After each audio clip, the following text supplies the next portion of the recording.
everyone, it's Samantha and welcome to my Vanilla Mom channel. Today I am doing my 1-year postpartum update. I do have a lot to talk about. I do have some Q&A questions too. I'm going to do a separate video on that. I just want to really just talk about a lot of the things that have been on my mind this past year, talk about motherhood, breastfeeding experience so far, and just, I don't know, I want to kind of talk about my birth story a little bit more, a bit different perspective on my birth experience. And so I don't know, I have a couple of pages of notes. I want to talk about some of the TMI stuff, some of the randomness. It's just going to be one of those random weird videos. That pretty much covers my intro. Let's go ahead and just dive into my notes. So first off, with my birth, the more I thought about it, the more I talked with my OB about it, the more I came to peace with the birth experience. At first, I was pretty devastated, pretty traumatized by not ending up having a vaginal birth.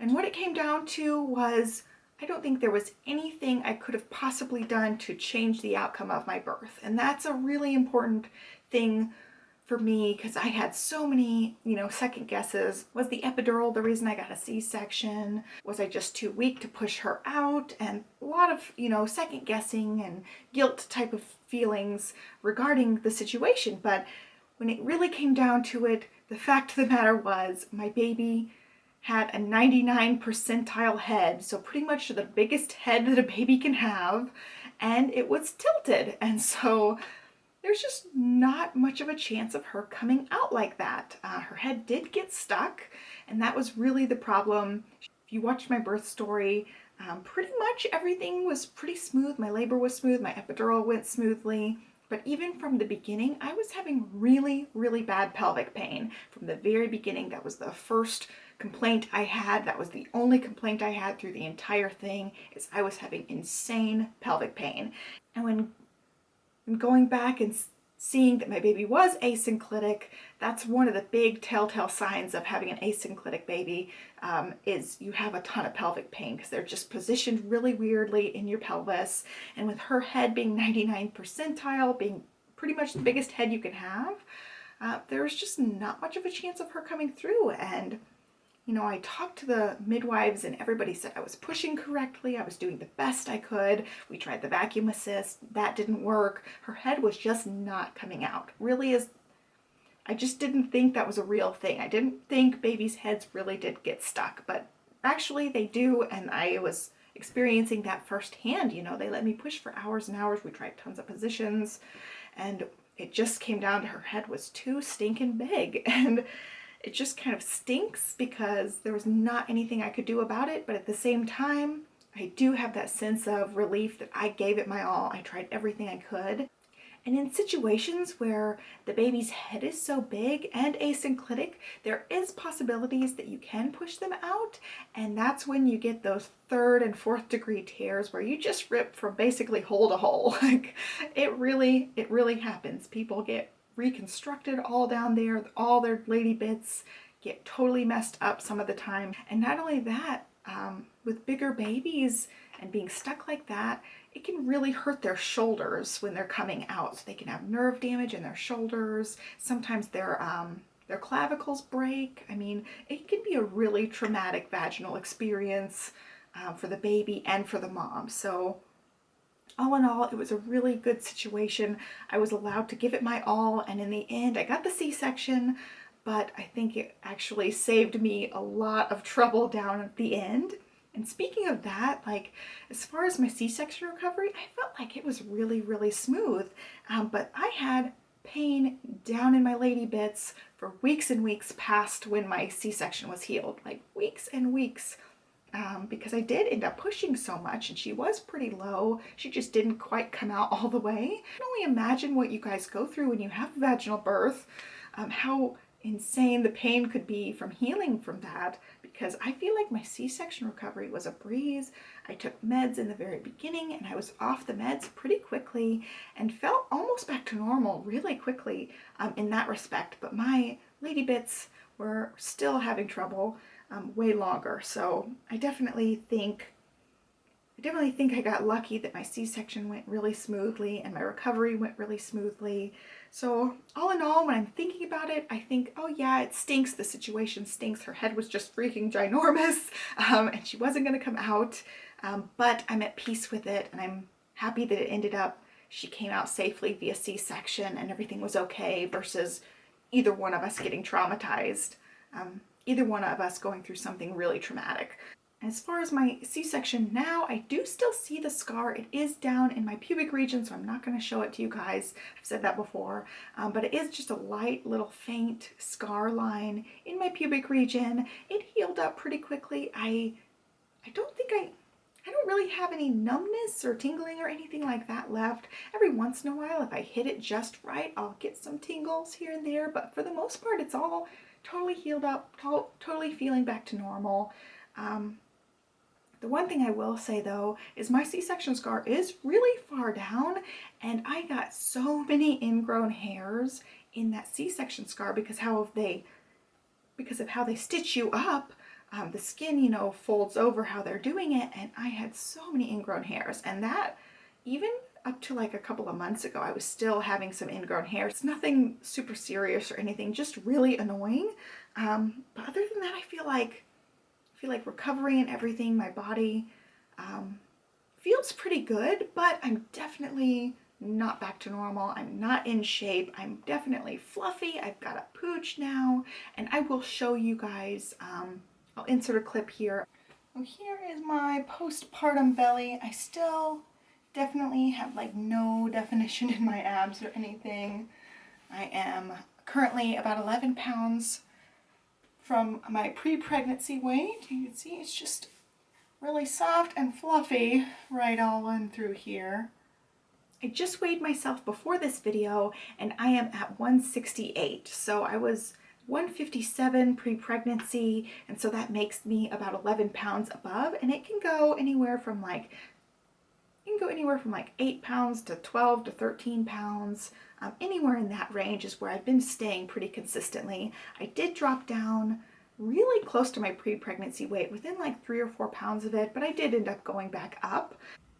I am still nursing and I have not worked out hardly at all. So I feel like that's pretty good for a year postpartum, not really doing anything.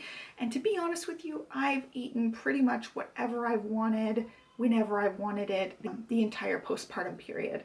I have pigged out majorly, and honestly, I'm surprised I haven't gained like all of my weight back and then some, because I'm just voracious. I think it's past just hunger. I'm starving. I'm so hungry all the time. So I eat a lot. I eat a lot of junk food, and so you can hear Olivia downstairs. She's being rambunctious. As far as emotionally and adjusting to motherhood, I feel like the first 3 months were really hard because you're, lacking in sleep. You're getting used to your baby. You're getting used to your baby's cries. You're getting used to being a mom and having something that depends on you 24 hours a day, and it's definitely a humongous adjustment. When we hit about 4 months, I felt way more comfortable going out of the house with her. I felt more comfortable with our breastfeeding by that point. And then about 6 months, I started really feeling more like myself again. I think before, the newborn stage and right after the newborn stage is just all consuming, especially if you're breastfeeding. I feel like, they're always attached to you, literally attached to your boob a lot of the time. And it takes a lot out of you, and it's a definite adjustment. And I never really felt super comfortable with breastfeeding, especially out in public. I still get nervous even now. Like, I can't just flop out my boob and feel totally comfortable out in public. I do have that feeling that somebody's going to come up and yell at me or something, even though it's perfectly natural, it's perfectly legal. When I see somebody out breastfeeding, I think it's just the most beautiful thing, but I just get too nervous. I don't know. I don't like breastfeeding in public very much still. Anyway, like at 6 months, I really felt like that was the turning point where I started finding myself again. I started having a little bit more me time, because that's almost exactly when she started sleeping through the night. It was right at 6 months. And then I think at 9 months is when I really felt like I really had a good handle on motherhood. I felt like I had a pretty good balance on taking care of her, having some me time, being able to prepare foods and stuff. It's still, some days it's still harder than others. And going along with that, I think at this point, I feel like most days I pretty much have everything under control. I have everything balanced. I can get things done. But if we're sick or if she's teething or if anything tips the balance, I feel like we are totally in survival mode and it flips just that quick. It can be, I am just super mom. I've got everything under control. I've got dinner on the table. Everything's going great. And the second something goes wrong, everything goes wrong. I have nothing together. I have 5 piles of laundry piled up. I've got a whole house that needs to be cleaned, and things really just go downhill really quickly when it happens like that. So I definitely don't have all the answers. I definitely still fly by the seat of my pants a lot of the time, but I do feel like I pretty much have things mostly under control most of the time. This is something I'm going to address in another video. I've already addressed it in a baby update. I definitely got this question for the Q&As, but I'm pretty sure my husband and I are one and done, which means we're having one baby and that is it. It's something we've discussed at length over and over again. Before we even had Olivia, my husband was really dead set on just having one child, and I'm an only child, so I saw his side of it, but I also felt like I wanted to have more than one kid. And just what it comes down to is the desire to have more kids is just not there for me. And it's not that I don't love my daughter, because I love her more than anything in this entire world, but before we had her, there were a couple of really tough years in our marriage. Not that we were having struggles or anything, but I was ready for a baby, and I was ready for a baby for years. I mean, years and years, way before my husband was ready, way before we were financially ready or probably even emotionally ready or physically ready or anything. But I had baby fever for years. It was really hard for me to go through that, knowing we just weren't ready. And so we waited, and for those years, I had this insane longing to be a mother, to have a child, and I had this just overwhelming desire all the time. It's pretty much all I could think about some of the time. Once we had her, like, I totally became this zen, calm person. I am totally in a different state, whereas before I was like, I must have a baby, and it was all I could think about, and it was all consuming. And once we had her, I'm like, I'm so happy with her. I'm so thankful we have her. I just had such a feeling of completeness after having her. I no longer had that crazy desire.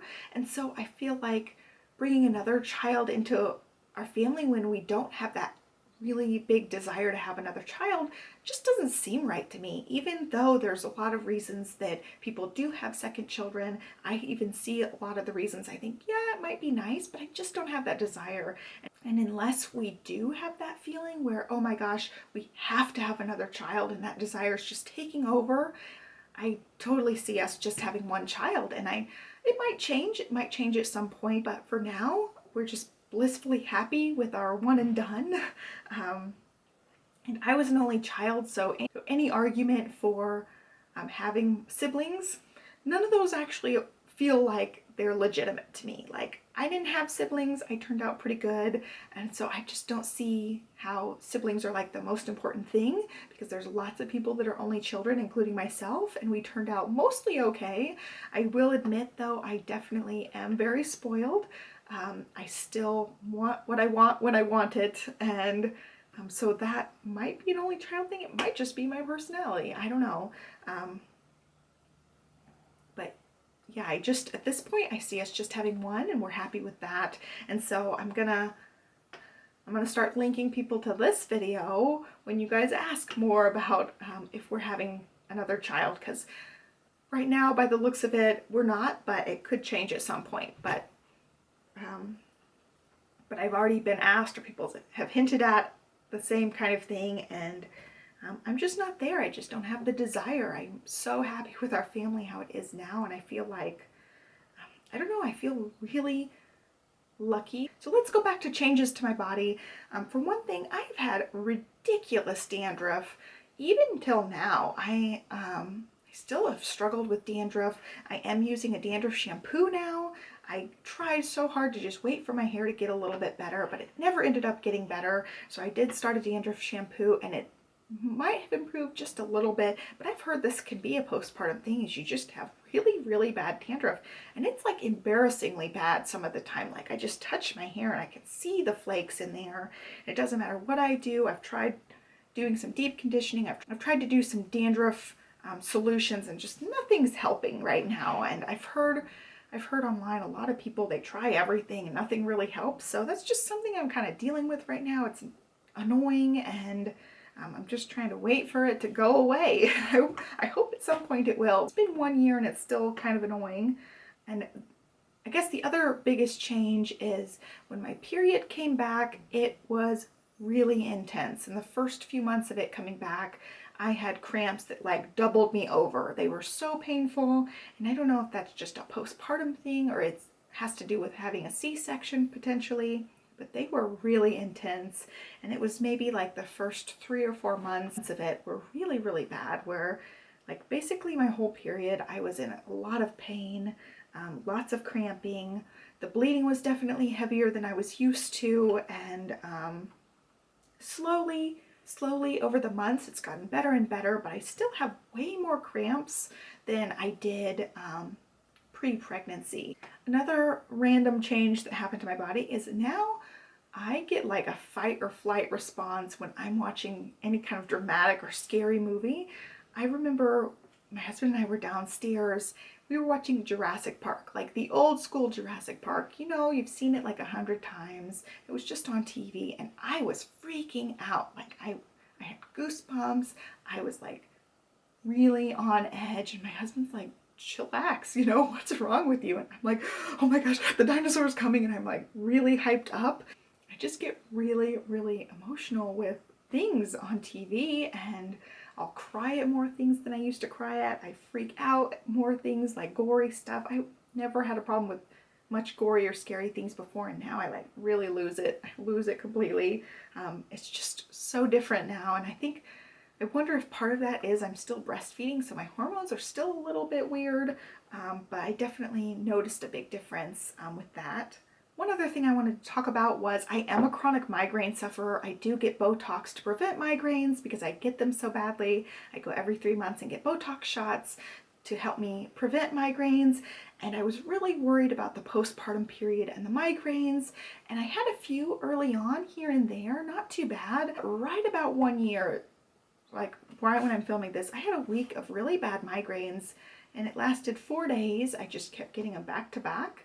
And I don't know if it's because the milk or the hormones are changing because I'm still breastfeeding, but something definitely was setting me off, and it totally could have been not really related to postpartum. It could have been just like the weather, or I don't know what, some new allergen thing. But it definitely my migraines haven't been nearly as bad as I was worried that they would be, because I can just be knocked out and out for days and days, and so far I haven't really had all that many, and they have been a lot lighter than I'm used to, but my nausea has been really intense. I ended up getting an anti-nausea medicine from my neurologist because it was just so intense. Some of the times I have migraines, I do end up taking the anti-nausea medicine because it's just really intense, and I got a breastfeeding safe one.